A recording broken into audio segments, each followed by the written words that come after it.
Uma satisfação estar recebendo esse amigo, doutor André Macedo.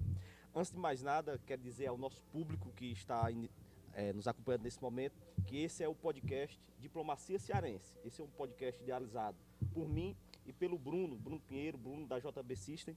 E a gente pensou um podcast que seja plural, que dê oportunidade para várias ideias. E por que da diplomacia cearense? A diplomacia para construir ideias, né? Receber pensamentos divergentes e conseguir conciliar. E hoje eu tenho a honra de abrir o meu podcast pela primeira vez, receber o doutor André Macedo, vereador da cidade de Milhã, além de vereador, um advogado. Doutor André, faça as honras e se apresente. Muito obrigado, meu amigo, obrigado pelo convite, um abração no Bruno. E eu queria dizer que é uma satisfação imensa estar aqui. Primeiro, estar na terra que teve a cria Milhã, que é a terra onde eu moro hoje, a terra onde eu constituo minha família, a terra onde eu trabalho, a terra que eu amo e que eu estou vereador pelo segundo mandato. E também estar aqui perto de você, um grande amigo, filho de um amigo também, que é o seu pai, Rosineudo, uma pessoa que me ensina muito e que, assim como eu, aqui em Solonópolis e eu lá em Milhã, a gente faz oposição. E não é fácil fazer oposição. E você me disse uma frase extremamente interessante. Se eu puder fazer uma modificação, eu diria que uma ideia precisa de outra ideia antagônica para que a gente consiga sintetizar numa coisa que seja melhor para todo mundo, tanto para a oposição quanto para a situação.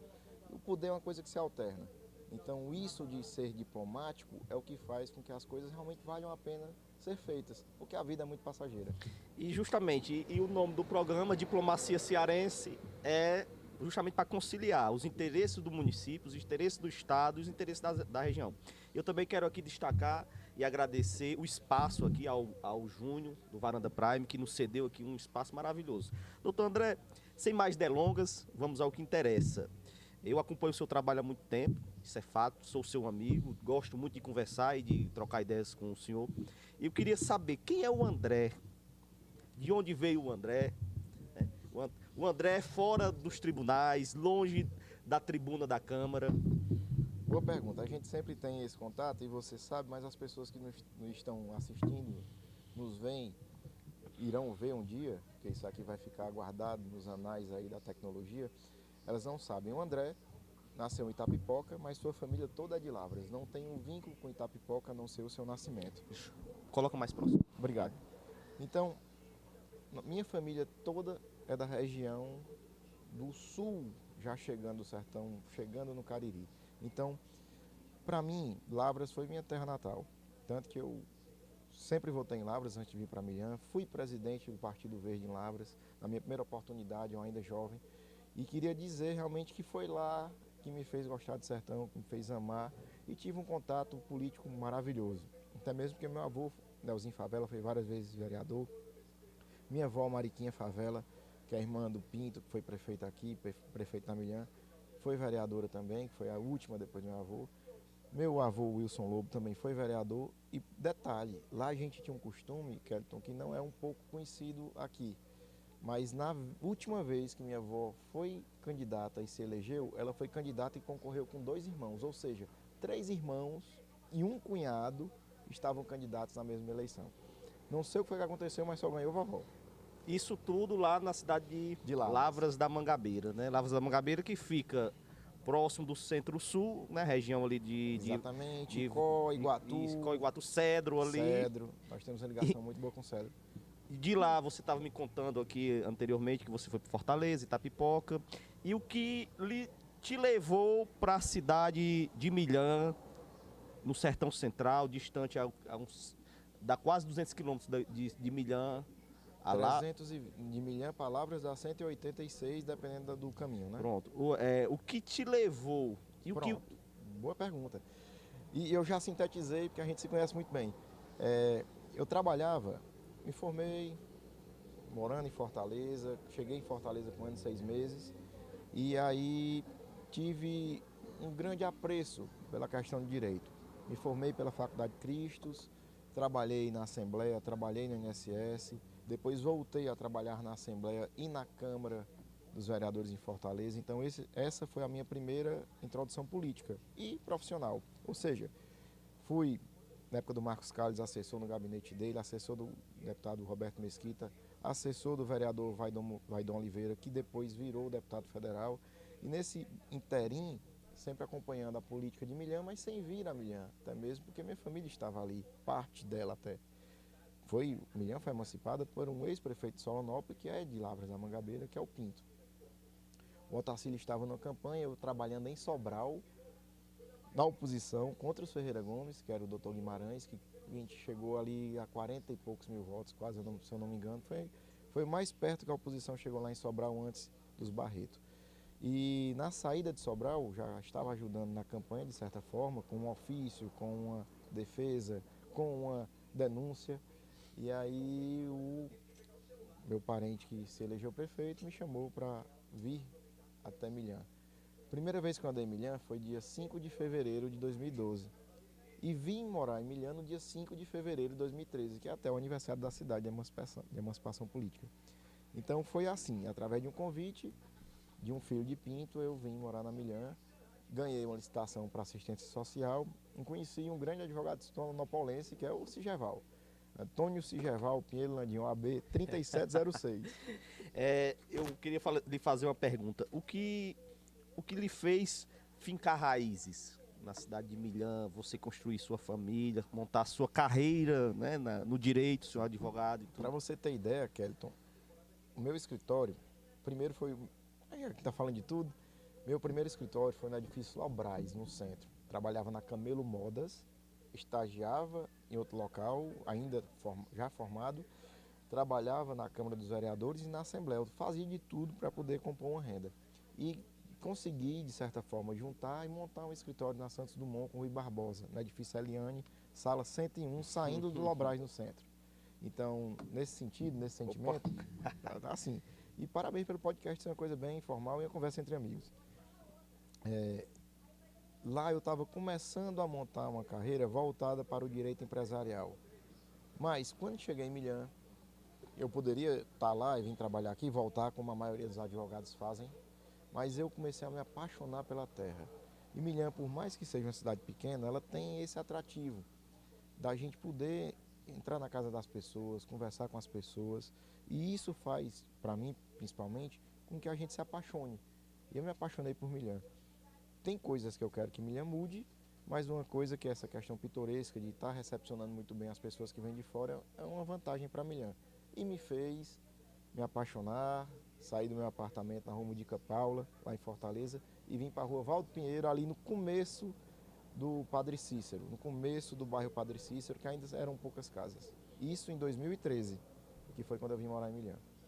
O senhor é um vereador de segundo mandato, né? Segundo mandato. Eu confesso, eu sou um parlamentarista, eu sou apaixonado pelos bons discursos, pelos tribunos que se destacam, né? A gente pode citar na história como Carlos Lacerda, né? Roberto Campos e tantos outros que eu volta e meia eu acompanho, muitos, e outros que estão na Assembleia, como o de Assis Diniz, que eu acompanho muito, o senhor também, direto, sempre vejo seus discursos, o meu pai aqui também, que tem se destacado, que tem feito um excelente discurso. Eu sou um parlamentarista, eu sou apaixonado por isso. Como é que funciona o parlamento por dentro? Como aquele jogo de ideias, né? Porque o senhor vai e apresenta um projeto e esse projeto chega e entra de uma forma e sai, né, totalmente transformado. Como é essa dinâmica? Para se entender o parlamento, você não pode fincar raízes apenas em um esteio, em uma possibilidade. Nós temos várias oportunidades de se entender o parlamento, mas convivendo, e eu tive essa oportunidade, graças a Deus, que às vezes é triste, às vezes é alegre, conviver com a Assembleia Legislativa, onde o parlamento é bem imbativo, na Câmara de Fortaleza, onde tem um expediente chamado Pinga Fogo, por aí tu tira como é. Fui procurador da Câmara de Quixadá, numa época que os vereadores cogitavam em afastar o João da Sapataria, que era o prefeito na época.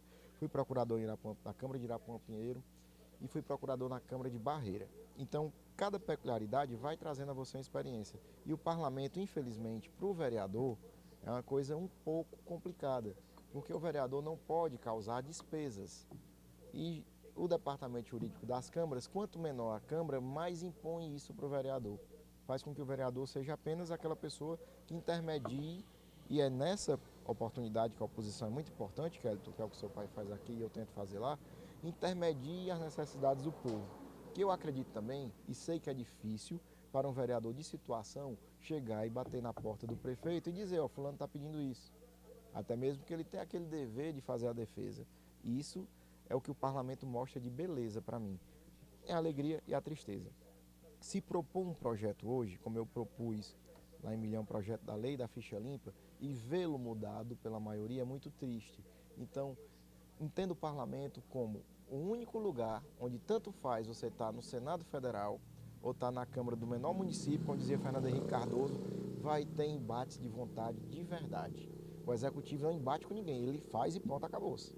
Já o parlamento não. O parlamento ele embate a vontade do executivo, do povo e dos próprios parlamentares, dos próprios legisladores, que infelizmente nos municípios são praticamente vedados pelos regimentos internos, pelas câmaras, de uma forma geral, pela legislação que rege a nossa conduta. No caso, o que coloca, às vezes, certos obstáculos na legislação, no poder legiferante, né, vamos dizer assim, no poder que legisla e cria leis, que é tanto a Câmara Municipal, a Assembleia, a Câmara Federal, o Congresso, o Senado e tudo, seria justamente o engessamento das leis, dos regimentos, da lei orgânica do município. Na verdade, eu acho que é um engessamento da interpretação das leis. Se você pegar o artigo 60 da Constituição Estadual, que era o que eu me debruçava quando fazia os pareceres, auxiliava os conselheiros, auxiliava as pessoas que estavam acima da gente, enquanto estagiário a gente faz isso, né? Serve muito para errar. Então lá ele diz que os deputados eles não podem causar um aumento de despesa, eles não podem causar qualquer despesa ao erário municipal sem uma prévia disponibilização da prefeitura, nesse caso nosso, ou lá no caso do estado. Quando a gente vai para Milhã, salvo engano é o artigo 70, lá ele diz a mesma coisa de uma forma diferente, mas a interpretação que já é dada pelo Poder Judiciário já está começando a tergiversar essa situação. Infelizmente a política é muito dinâmica.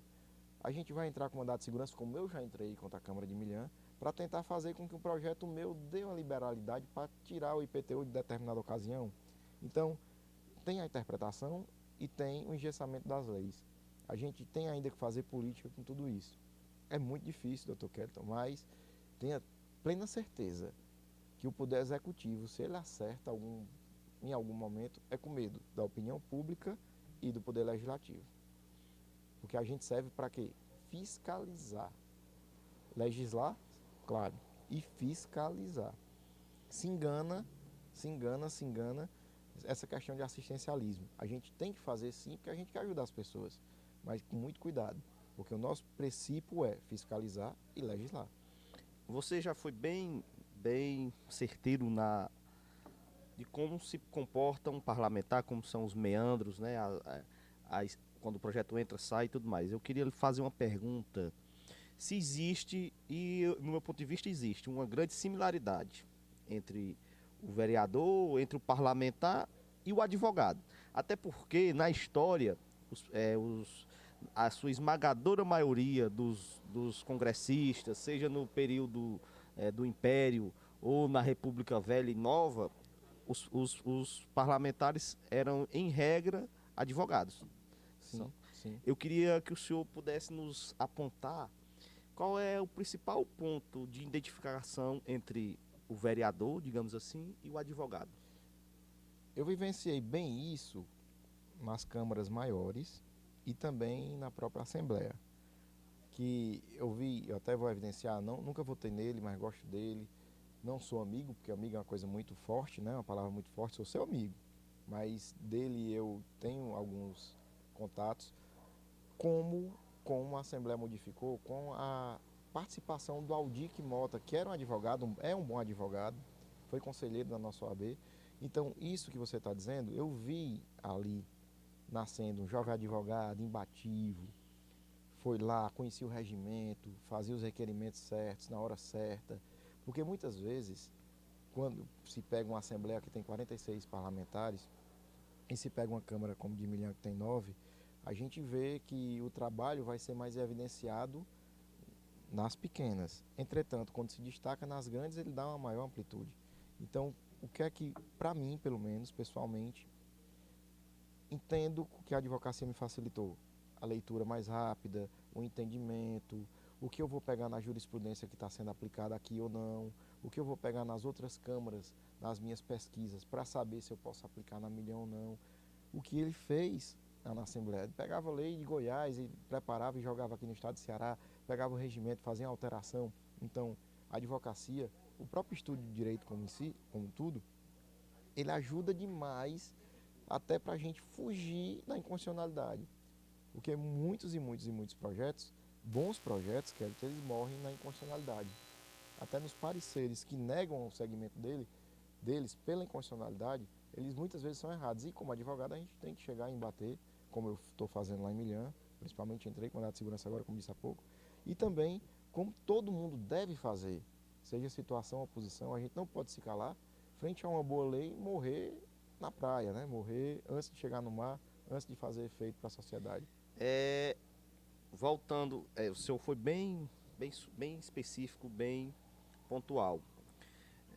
Digamos assim que a Câmara e a tribuna da Câmara e a tribuna em um júri, né, em um tribunal do júri, ou então em uma sustentação oral no TJ, ou então no STF, são momentos em que tanto o advogado quanto o vereador, o deputado, tem ali a oportunidade de fazer a sua sustentação Sim. daquilo que você tem interesse.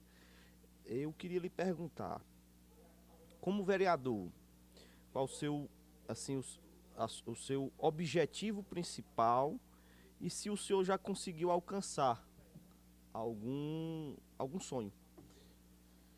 De início, eu não tinha uma vontade de estar na vereança, apesar de ser apaixonado pela vereança. Pelo menos eu não tinha esse planejamento, esse foco ali, naquele momento, morando em Milhã, até porque eu estava há pouco tempo na Milhã. Mas o que me levou à primeira candidatura, meu querido amigo Kelton, foi dizerem que eu não me elegeria. E na política também tem muito disso, que não é bom, o orgulho. Disseram, rapaz, o André não vai se eleger. Então isso me levou, de certa forma.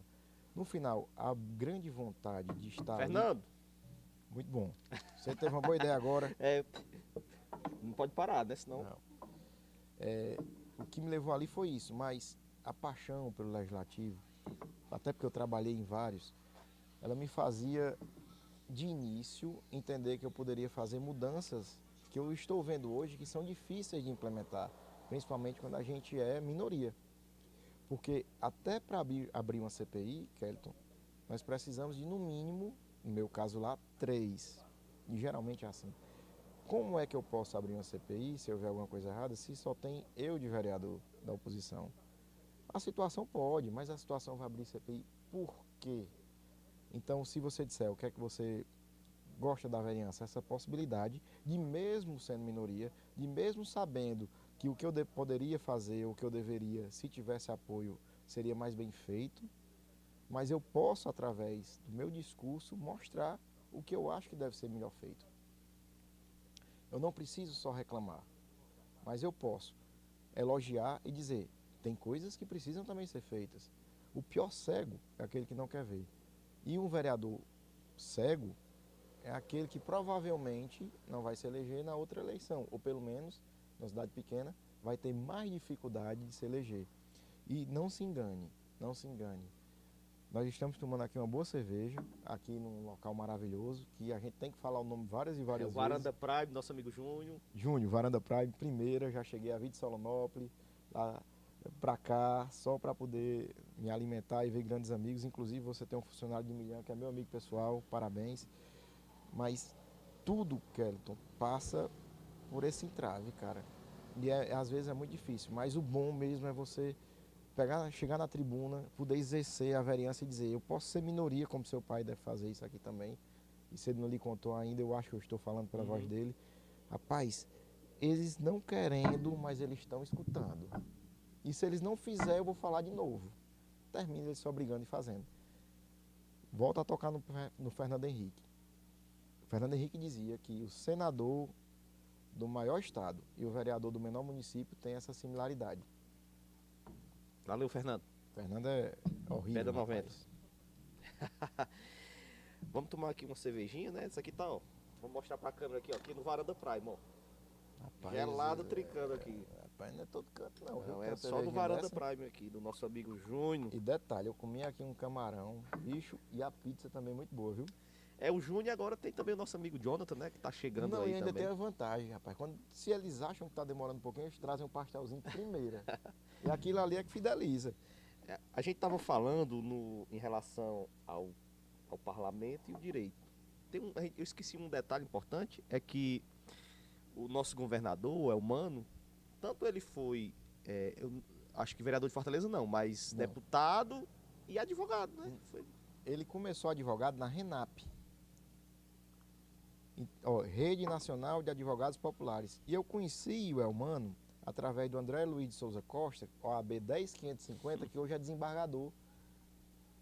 Foi convocado, passou na eleição da OAB e pelo quinto constitucional o Camilo indicou os dois mais votados e um deles foi ele, o André Luiz de Souza Costa. Então eu conheci o Elmano naquele sentimento.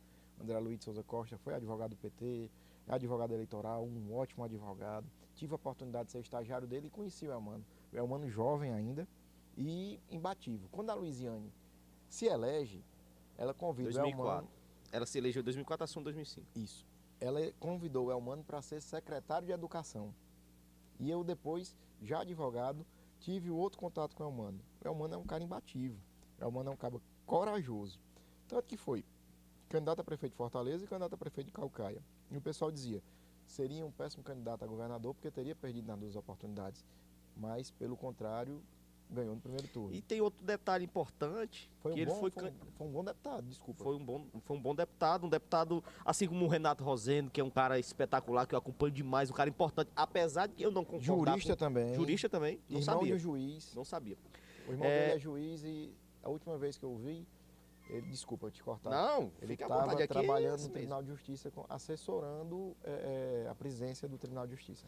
O Elmano, outro detalhe, além dele ter perdido em Fortaleza, Prefeitura de Fortaleza. Perdeu Perdeu em Caucaia. em Caucaia. E anterior ele se lançou candidato a vereador de Baturité e não foi eleito, também, salvo engano. Tem esse detalhe importante também. Abraham Lincoln, diz a lenda, diz as histórias, que ele perdeu 13 vezes antes de ser o melhor presidente dos Estados Unidos. Que foi quem deu o pontapé inicial para libertar os escravos, né? Que causou uma guerra civil. É fantástico. Eu sou apaixonado por história também. E detalhe, o que ele fazia enquanto legislador, ele começou e manteve na presidência. E a gente pegando e lendo as biografias dele, dizia o quê?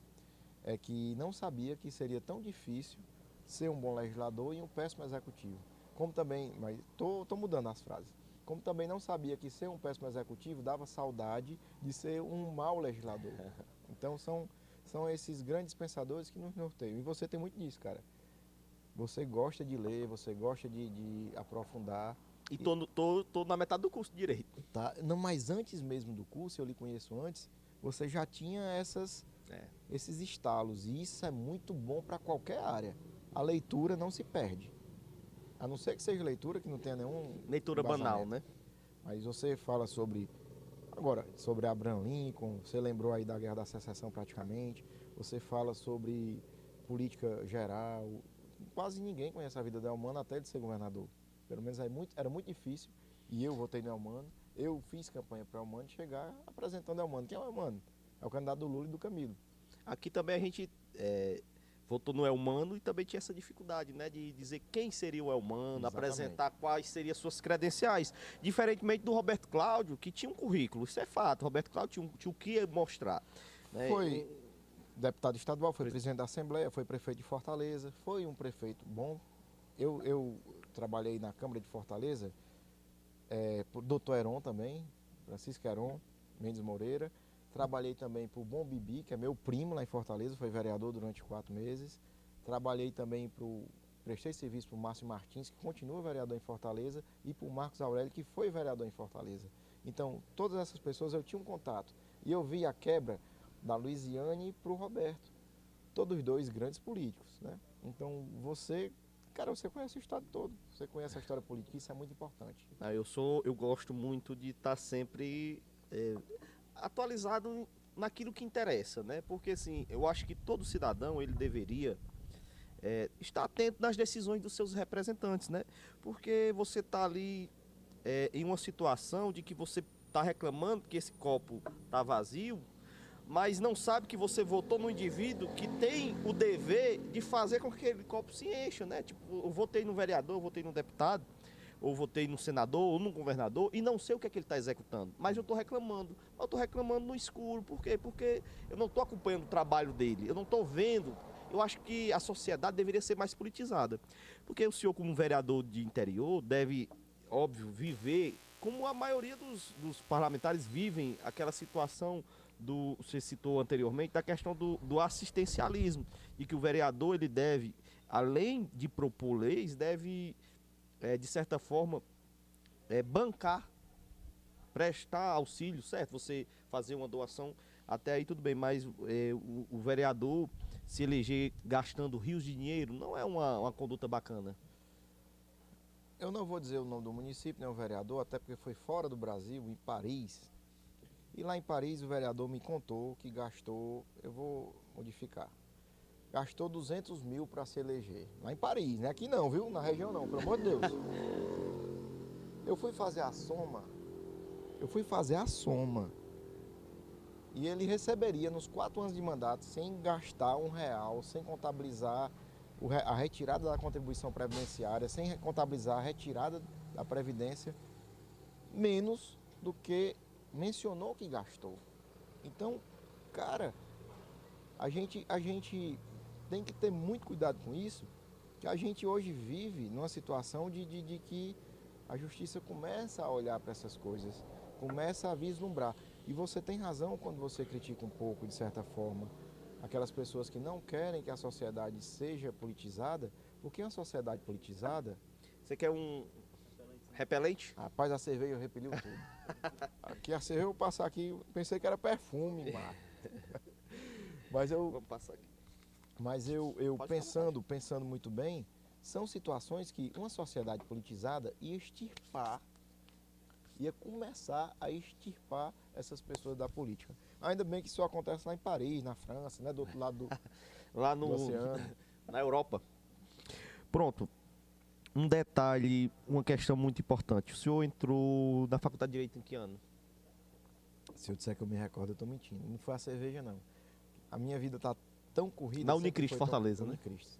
Eu fui a segunda turma da Unicristo. Foi isso, bacana. E nós começamos 150 alunos, terminamos 45. E para ser bem sincero, não vou dizer o nome da outra faculdade, eu agradeço muito a Unicristo. A gente estava lá, continuou, e alguns colegas saíram para outras faculdades por vários motivos.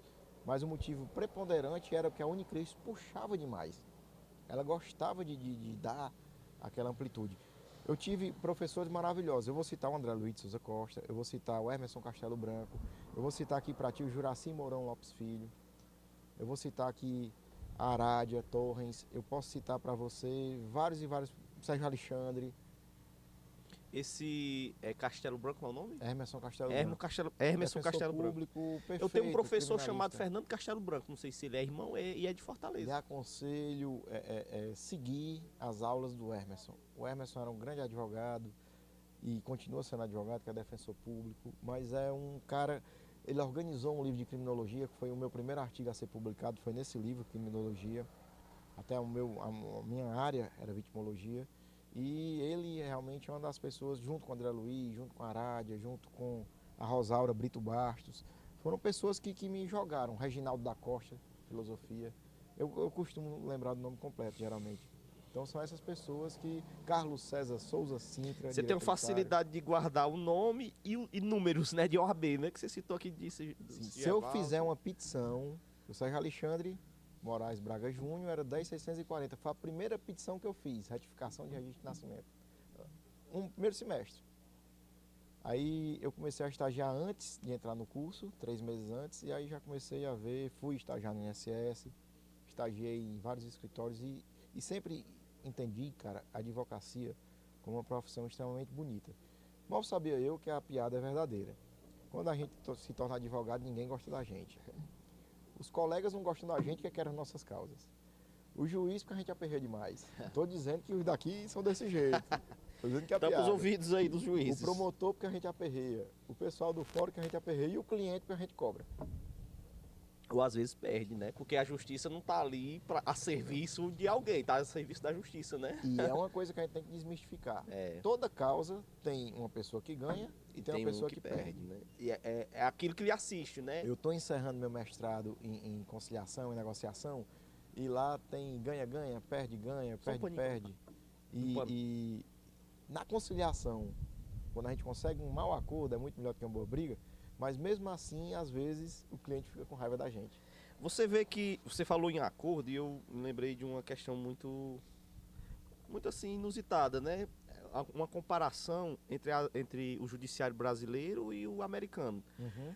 Apenas 3% do que chega no judiciário americano vai para o tribunal. O resto é tudo resolvido através de um acordo, da composição, né? É verdade. Da transação penal, né? Você vai... E até porque, e é isso que eu não concordo no judiciário americano, é a facilidade e a força exorbitante do membro do Ministério Público. Doido pra vender, né, bicho? É comissão, ele ganha comissão. Ele ganha do Jonathan agora, uma comissão muito maior. Que é a força do Ministério Público. Uma aguinha, meu irmão, e um sumozinho de limão. Que ele, digamos assim, você foi acusado de um homicídio, que você nem foi condenado ainda, mas o que é que eu vejo, tenho estudado, assistido séries muito em relação ao direito americano, é que o promotor oferece 6 anos de prisão e ele vai ter que assumir a sua culpa, Certo. isso sem nenhuma transação, sem nem concluir o inquérito. Ou então vai para o julgamento e ele vai pedir prisão perpétua.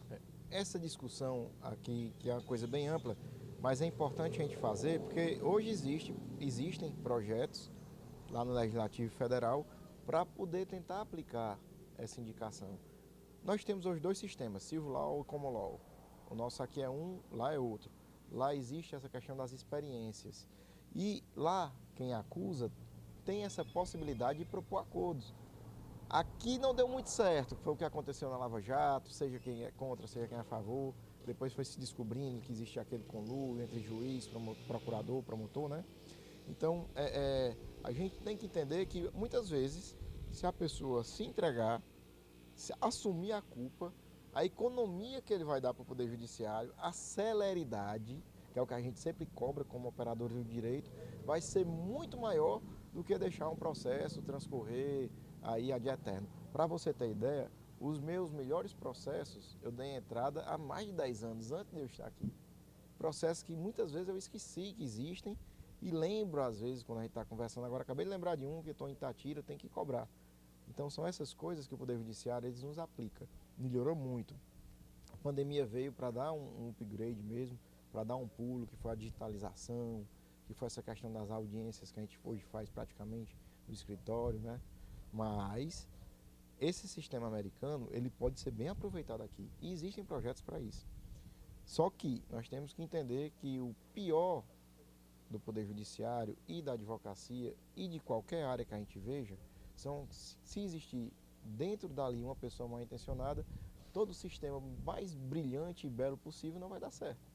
Eu tendo a discordar da aplicação desse sistema americano no Brasil, tendo em vista, isso é a minha opinião, que o senhor sabe muito mais que eu, estou na metade do curso. O devido processo legal, ele diz que você tem, né, a possibilidade não, o direito da ampla defesa do contraditório, né? Sim. E quando você propõe a um indivíduo que ou ele vai passar 6 anos na cadeia ou a vida toda, né? Você, mesmo que o indivíduo, digamos assim, seja inocente, ele vai ter que cumprir, né? Se a gente pegar o que acontece lá, e foi ótimo você dizer, todos os filmes e todas as séries que você vê, nós temos advogados que são mais ricos do que os promotores e juízes.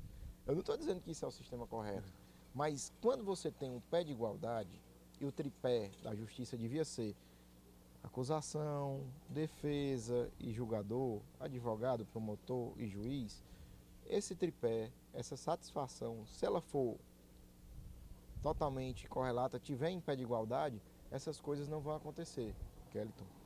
Até mesmo porque eu quero que... Aí, rapaz. Valeu, Fernando. Rapaz, esse bicho aí tem que dar uma nota pra ele, viu, quando sair. Aqui é o Fernando, viu? Um garçom fantástico, né? Do Varanda Prime. Varanda Prime sempre nos atendendo aqui. É exclusividade. É porque é o primeiro programa, viu? Não, eu sei. É o programa piloto. Se continuar assim, o cabo não cobrar, meu amigo, como eu tô achando.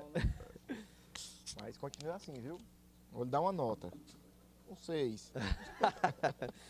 Em relação a... Fernandão? Obrigadão, meu filho. Em relação a... Não sei se você está se lembrando. Tô. Tá... Se eu pegar tudo que está acontecendo, tudo que a gente vê e tudo que a gente discutiu, o sistema mesmo dá certo ou dá errado através das pessoas. Agora, o pé de igualdade, se o juiz, o promotor e o advogado estiverem nesse pé de igualdade, nessa mesma mesa plana que deve ser o Poder Judiciário... Paridade de armas. Exatamente, eu já ia chegar nisso. É o ideal, é o que vai acontecer, porque o advogado vai ter a coragem, vai ter a certeza de dizer, não, mas vamos até o final nesse caso. Esse acordo que você propôs para o meu cliente não vai dar certo. Se bem que, para uma pessoa inocente aceitar aquilo, só o medo ou só a família que vai impor, deixar de arriscar uma liberdade a pagar os 6 meses, né? Mas a gente sabe que acontece muito. Deixa eu fazer uma pergunta aqui Pois não. que eu acho que vai servir tanto para mim como para quem está nos acompanhando que cursa o direito. O senhor tem quantos... Você também quero saber a sua trajetória do direito. Quantos anos de advogado? 2008.2. Certo, da 2008 para 2018. 15 isso, 15 Fez, anos. Né? Vai fazer agora. Vai fazer 15 anos. Nos seus 15 anos como advogado, qual é um conselho que o senhor dá para quem está iniciando, está entrando agora, ou está como eu, que está na metade do curso, está aí, né, entre... Na verdade, a gente fica numa briga grande, Kellyton, para saber o que fez de errado. A gente tem costume de achar que o melhor advogado é aquele que ganha mais dinheiro. Essas são as metragens, essas são as métricas. Então... Olha o que está chegando aí, ó. Não acredito. Rapaz. Eu não disse a você que era o pastel? Valeu, Fernando. Então, Varanda Prime, gente. rapaz, você está convidando demais, eu já vim pensando nisso. Mas, meu irmão, primeiro, para você ser um bom advogado, eu não estou dizendo que sou, você tem que agir conforme a sua consciência. Sabendo que nada é fácil e mais, se você não se atualizar, isso é um brocado, todo mundo diz isso, você realmente fica para trás. Pense também numa coisa, ninguém entra no céu à força, isso é uma frase do Dr. Sigerval. E o que é que eu aprendi com ele? Que a gente precisa ter sagacidade. Então são vários conselhos que eu posso dar, muitos que eu não atendi, mas que o principal para mim é que haja sempre conforme sua consciência. Porque você agindo assim, você não vai achar que um advogado que ganha mais dinheiro é melhor do que você. Você não vai se obrigar a fazer coisas que você achava dentro do curso que eram erradas. Você não vai começar a aceitar as humilhações que o Poder Judiciário, de uma forma geral, continue e dá certo. Aqui é tudo de graça hoje. O Poder Judiciário pode lhe aplicar pela demora. Porque existem sim, a gente sabe, muitas mazelas que o Poder Judiciário aplica. É tanto que um dos princípios da Constituição Federal é o acesso à justiça. A gente sabe que hoje a nova leva de juízes são diferentes. A nova leva é diferente, os juízes são diferentes do que já aconteceu. São bem preparados, são pessoas que passaram em concursos pesadíssimos. Então, graças a Deus que está se evoluindo. Mas o melhor conselho, haja sempre com a sua consciência. Porque se você agir diferente disso, você está totalmente fora do que você pensou ser certo antes de você ser poluído pelo caminho mais à frente das obrigações. Um conselho para quem deseja entrar na política, quem está sonhando de ser um vereador, um deputado, um parlamentar. Não escute ninguém que já está na política. Porque essa pessoa já deve ter sofrido ou ter tido as amarguras que fazem com que a gente venha dizer que não dá certo. E quando a gente escuta isso, eu acho que você já deve ter escutado de seu pai várias e várias vezes isso, nas tristezas das conversas, né, das decepções.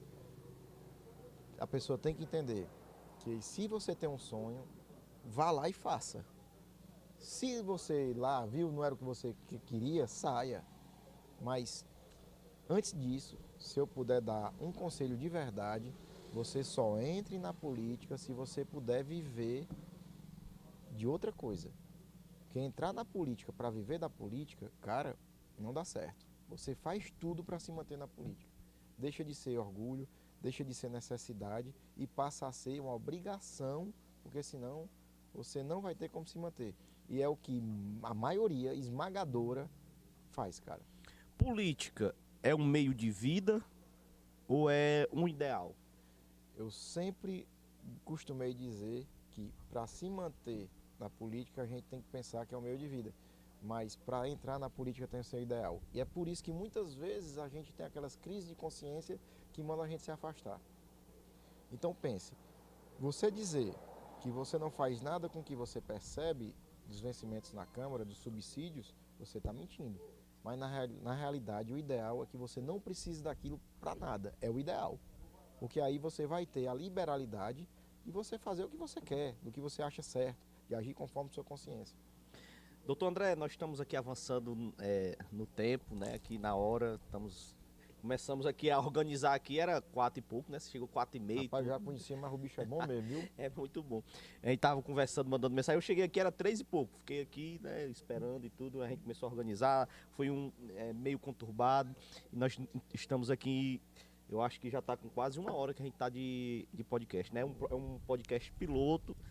É o primeiro que eu estou fazendo. Trouxe o doutor André e tenho o interesse de trazer várias outras personalidades, tanto da política de Salvador como da de Milhã. E além de políticos, quero trazer empresários. Muito bem. Cara, eu tô na sua casa e não vou bater na porta de pessoas que eu conheço e que eu escuto falar. Queria mandar um abraço aqui pro Carlos Kleber. Queria mandar um abraço muito forte pro seu pai.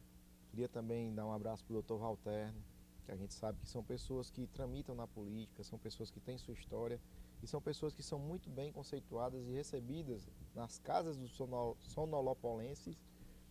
E tinha que falar o nome deles, não podia deixar de ser diferente. Pronto, a gente tá aqui, eu quero me encaminhar para o final, né? Porque a gente já tá tomando aqui a gente já tomou quantas cervejas já? É tudo de graça, não nos bastidores mais, e aqui.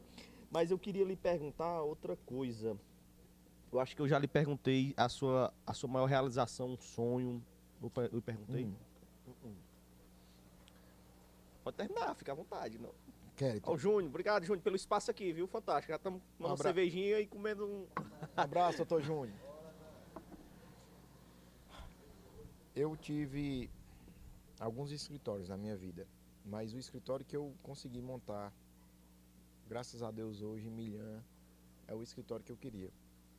Eu pensava que existiria uma dificuldade, assim, de montar o escritório que eu tenho em Milhã hoje em Fortaleza. Mas eu vi que muitas vezes é aquela vontade que você tem, mas você não exerce porque você não teve coragem. Então, minha realização, na minha profissão, se eu puder falar assim, maior, foi ter montado um escritório, mesmo distante da cidade. Todas as vezes que eu abro a porta lá tem gente batendo. Um escritório que eu fiz do jeito que eu queria, climatizado, tecnologicamente perfeito, para mim. Eu sei que isso pode parecer pouco para os grandes advogados que tem aqui na região, mas você poder receber bem seus clientes, que muitos viram amigos, no meu caso é assim, espero que no seu seja também, sei que vai ser, dentro de um ambiente que você sabe que ele está praticamente quase beirando a perfeição, é muito bom, cara. E na política? Na política, toda eleição é uma vitória. Então, se você perguntar qual foi a maior realização política sua, foi poder comemorar com minha família a primeira eleição em Lavras da Mangabeira. Você foi eleito? Fui eleito a primeira vez 2016. E aí em 2016 comemorei com todos os meus amigos eleitores em Milhã. E uma semana, e você sabe, tem aquela questão do churrasco que se vai até a posse. Eu disse não, eu vou para Lavras e vou comemorar com minha família, porque muito se dizia da minha eleição contra um parente fora. Então, para mim, aquilo ali foi uma vitória muito grande, chegar no Bar da Língua, do Bebiato e da Dorinha, que já moraram aqui, Vicente, lá a gente chama Bebiato, mas é Vicente, e poder comemorar. E dizer, rapaz, eu ganhei, meu pai não votou em mim, que ele vota aqui em Lavras, minha mãe não votou em mim, porque ela vota em Lavras, meu irmão não votou em mim, porque eu voto em Fortaleza. Eu ganhei, com a ajuda de meus amigos e meus eleitores, sem precisar de prefeito ou de prefeitura. Uma mensagem para o povo de Lavras e de Milhar. Um grande abraço para meus queridos amigos e parentes de Lavras da Mangabeira, a cidade que eu comecei a militar, a cidade que a gente ama e tem dentro do coração, mas queria dizer que hoje eu estou apaixonado por Milhã e tenho que passar um chifrezinho em Lavras, porque Milhã hoje me permeia todo o meu ser. Eu não vejo eu morando em outra cidade. Você está com o coração dividido. Tô até errando aqui o português, eu não me vejo morando em outra cidade. Eu queria que Milhã tivesse algumas coisas que Lavras teve. E Lavras tem algumas evoluções históricas que lá conseguiu se galgar, que eu acho que isso falta em Milhã. Talvez por ser jovem, mais jovem do que eu, mas, cara, com toda certeza, Milhã tem uma pujança diferente. E ela tem condição de ser aqui junto com vocês, junto com nós, conosco, uma grande potência. Eu vejo isso. Eu não sei se eu estou cego, mas eu acho que eu não estou cego. Eu quero agradecer, doutor, pela sua prontidão, pelo convite. Eu mandei a mensagem, eu acho que foi automático, o senhor aceitou e tudo. É uma honra para mim receber o senhor aqui, um advogado, um vereador e um amigo, além de tudo, né? Eu quero agradecer ao Bruno, né, que é um idealizador também desse podcast, um cara que a gente estava comentando há muito tempo, preparando. E detalhe, eu tinha uma ação contra o Bruno e foi a primeira coisa que ele lembrou quando eu cheguei aqui. eu pedi pro Bruno, não mate ele agora, não, deixa só terminar o podcast não, ele aqui. disse, eu tive vontade de matá-lo. Pois é, eu quero agradecer ao Bruno também por esse suporte, porque aqui eu só tô com a cara e a coragem. O Bruno aqui que tem os microfones, que tem a estrutura, que tem a iluminação, o espaço aqui é do Júnior, do Varanda Prime, que é irmão do Bruno, aliás, são 3 irmãos empreendedores do nosso município, que é o Bruno, o Júnior e o Rafael, cada um no seu segmento. O Bruno, né, na JB Tem, que é a JB Móveis, o Júnior no Varanda Prime, que é na área da gastronomia, e o Rafael, que é na área da tecnologia, né, da Nortrix. Quero agradecer a todo esse conjunto aqui que nos deu essa possibilidade, agradecer ao senhor e agradecer a quem irá nos assistir e dizer que aqui vai ser uma diplomacia, vai ser um podcast diplomático, diplomacia cearense, onde você vai receber diversas ideias e pensamentos divergentes. Aqui trouxemos o André, vamos trazer outros vereadores, quem sabe deputados, o Leonardo, o Mauro, o Danilo Forte, que faz parte da gestão, ou quem quer que seja, que tem o interesse de vir para cá, o empresário, o professor, o economista, quem quer que tenha o interesse de vir aqui, o prefeito, tudo. André, mais uma vez, muito obrigado por ter aceitado esse convite e a nossa amizade sempre vai se fortalecendo. Eu agradeço o convite, eu estou à disposição sempre que precisar. Vocês viram que a gente começou realmente e terminou da mesma forma, com uma conversa entre amigos. Começamos até a tropejar as palavras, porque a cervejinha estava muito gelada, que o atendimento aqui é maravilhoso, nos impõe até a consumir mais. Parabéns à Varanda Prime. Queria dizer, Cleiton, que eu admiro você, admiro os meninos também, você fez aí um relatório maravilhoso e eles nunca mudaram comigo, mesmo eu tendo uma ação contra. Por quê? Porque a gente está morando hoje, Cleiton, em cidades pequenas. E cidades irmãs. E as cidades, elas têm essa interlocução. Quando a gente vem para um canto como esse, um canto bom, um canto aprazível, nos atrai uma possibilidade da gente fazer amizades. E isso é o que deve movimentar a gente. Porque daqui a pouco, você vai demorar mais, eles também, mas nós vamos estar velhos e passando por essa vida. E no final, o que valeu não foi nossa conta bancária gorda, mas foi o que a gente fez nessa trajetória. Então, muito obrigado.